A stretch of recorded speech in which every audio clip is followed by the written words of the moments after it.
আমি এক পাইলটকে চিনি।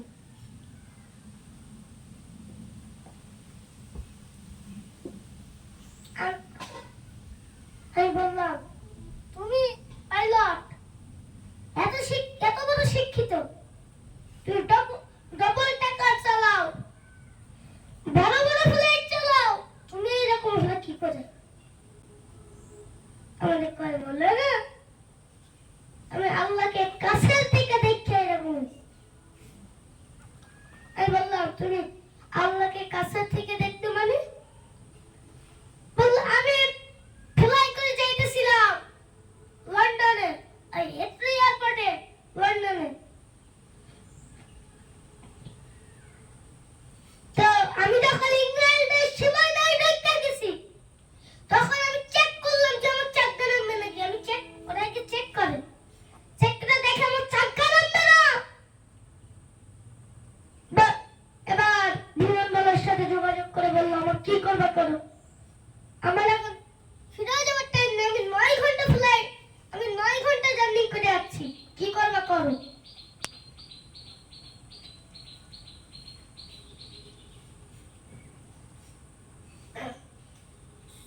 এয়ারপোর্টের ভিতরে কিয়ামত শুরু হয়ে গেছে।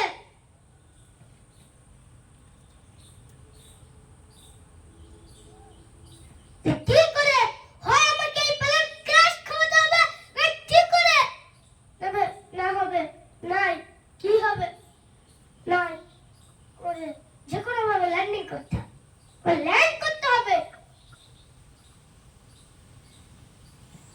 না আমার যেভাবে ল্যান্ডিং করতে হবে, ল্যান্ড করতে হবে। তারপরেও প্রসেসিং এর মাধ্যমে ল্যান্ড হচ্ছে, যে ল্যান্ড এই বাকি এতটা বাকি। সে মনে হচ্ছে আমি না মুসলমান, আমার আল্লাহর সব বলে ও প্রসেসিং বন্ধ করে দিয়া ককপিটের দরজা খুইলা জোরে হুঙ্কার দিয়ে হচ্ছে, আমার আল্লাহ সব বলে কইরা পাগলে দেখতেছে, গড়গড়ে চাক্কা নামাইছে, গড়গড়ে চাক্কা নামাইছে। ও সুন্দরভাবে ল্যান্ড করছে। আগের কিয়ামতের চেয়ে বড় কিয়ামত হয়ে গেছে। ও ককপিটের দরজা খুলে আমার রব সব বলে বলে প্রথমে টপ দিলাম, ও চাক্কা গড়গড়ে নেমে আইছে। আগের কিয়ামতের চেয়ে বড় কিয়ামত হয়ে গেছে।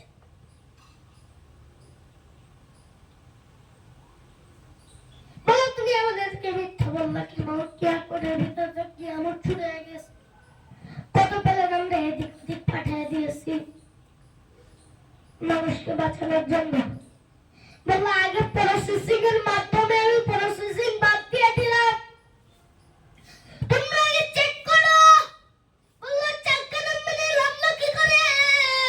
আমি ককপিটের দরজা খুলে জোরে আমার রব সব পারে বলে আমি চিৎকার দিছি, আমার রব সব পারে বলে আমি চিৎকার দিছি, প্রথমে টিপতেছি গড়গড়ে আমার চাক্কা নামাইছে। আমি প্রসেসিং বাদ দিয়ে সুন্দরভাবে আমি ল্যান্ড করছি, ল্যান্ডিং করছি। এই নাও তোমাদের চাবি, আমি বুঝিয়ে দিলাম। 6 মাসের ভিতরে আমি চাবি হাতে দেব না, যতক্ষণ পর্যন্ত তোমরা আমার কাছে চাবি না দিচ্ছ।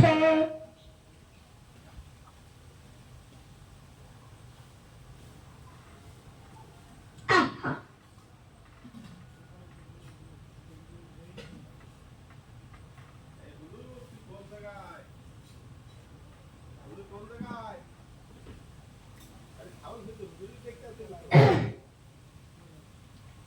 আল্লাহ রাব্বুল আলামিন সূরা ফিলের বর্ণনায় বলেছে, কাবা ঘর ধ্বংস করতে এসেছিল আব্রাহাম লিঙ্কন। ওই কাবা ঘরকে আমি আবাবিল পাখি দিয়ে রক্ষা করেছি, আরসালা আলাইহিম তাইরান আবাবিল। তারা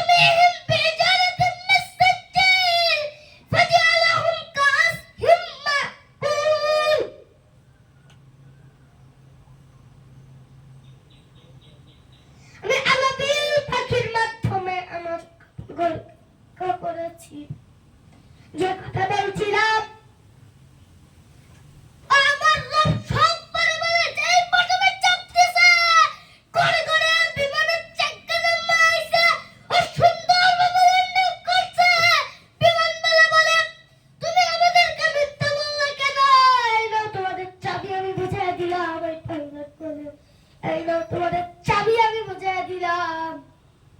6 মাসের ভিতরে আমি কোন চাবি হাতে নিব না।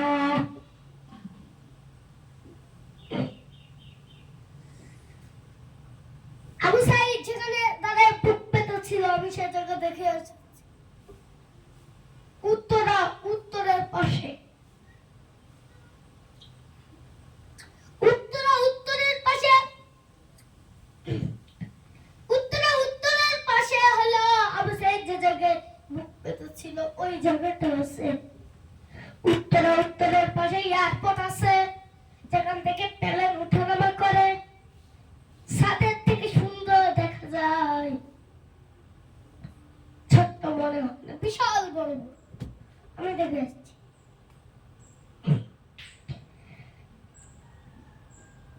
উত্তরে মেট্রো ট্রেন রেল আছে, স্টেশন থেকে তুই কোন ট্রেনের মতো সে ট্রেনগুলো কারেন্টে চলে। মেট্রো কোটি কোটি টাকা খরচ করে শেখ হাসিনা এটা বানাইছে।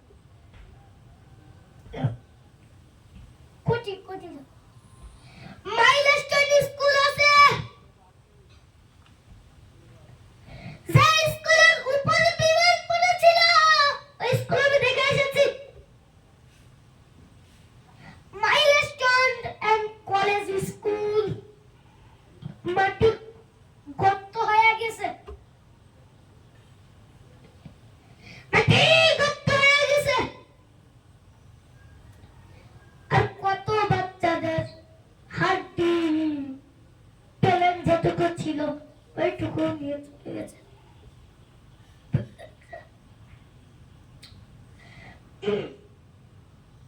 কত বই খাতা,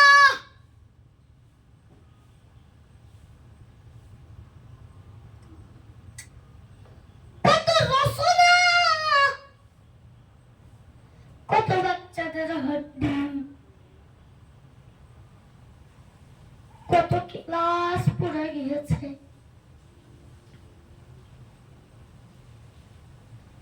মাইলস্টোন স্কুল একেবারে মেট্রো রেল যে জায়গায় শেষ ওই জায়গায় মাইলস্টোনের স্কুল কলেজ।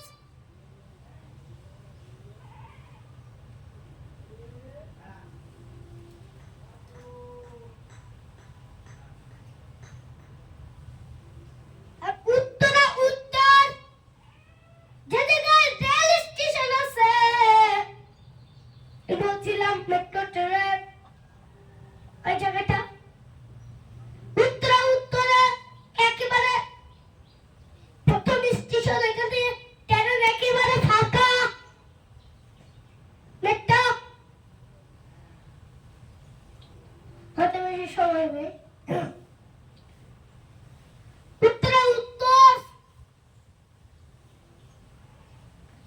উত্তর সেন্টার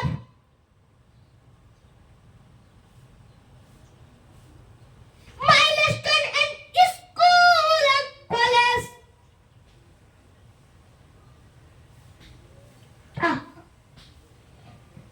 150 বাচ্চার জীবন গিয়েছে, আরো কত যে গিয়েছে। খবরে শুনে যে এগুলো 150 বাচ্চার জীবন গিয়েছে। পাইলট তৌকিরেরও জীবন গিয়েছে। পাইলট তৌকির যদি প্যারাশুট নিয়ে নেমে আসতো আর ও যদি প্লেনটা মাঠের ভিতরে ফেলতো বাচ্চাদের কোনো ক্ষতি হতো না, ওর কোনো ক্ষতি হতো না। ও ফেলায় প্যারাশুট নিয়ে উড়ে যেত।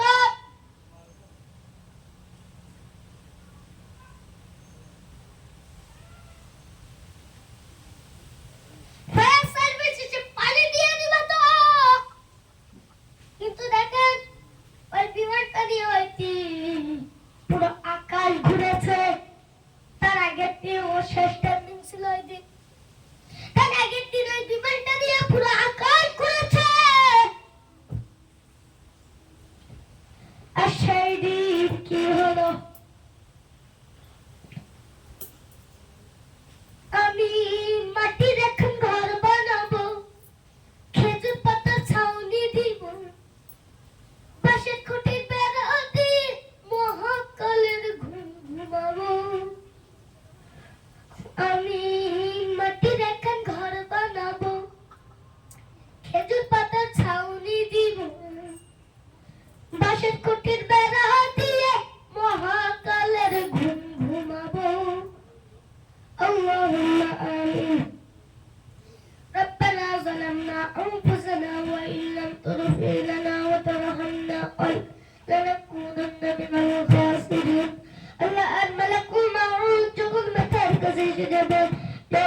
করে দিয়া ইমানের কালিমা মৌতের কালিমা লা ইলাহা ইল্লাল্লাহু মুহাম্মাদুর রাসূলুল্লাহ। আসসালামু আলাইকুম ওয়া রাহমাতুল্লাহি ওয়া বারাকাতুহু।